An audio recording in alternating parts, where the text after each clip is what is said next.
মাছ পানিতে সাঁতরে বেড়ায়, আকাশে উড়ে বেড়ায় পাখি। সাপকে পানিতেও দেখা যায়, আবার স্থলেও দেখা যায়। তবে শূন্যে সাপ উঠছে এটা কিন্তু সচরাচর চোখে পড়ে না। ঘটনাটি বিরল হলেও একেবারে অসম্ভব নয়। পৃথিবীতে এমন একটা সাপ আছে যা উরুকু সাপ নামে পরিচিত।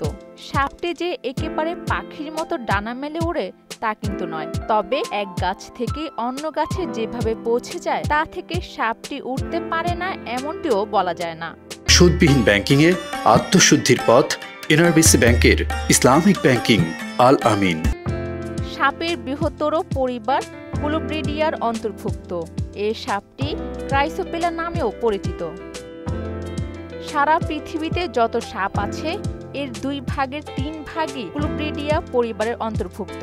এই পরিবারভুক্ত সাপগুলোকে কোলোব্রিড বলা হয়। সাপের বিষ না থাকলেও তা মানুষের জন্য ক্ষতিকর না হয় একে বিষাক্ত বলে গণ্য করা হয় না। সাধারণত দক্ষিণ পূর্ব এশিয়া, চীন, ভারত ও শ্রীলঙ্কায় এদের দেখা মেলে।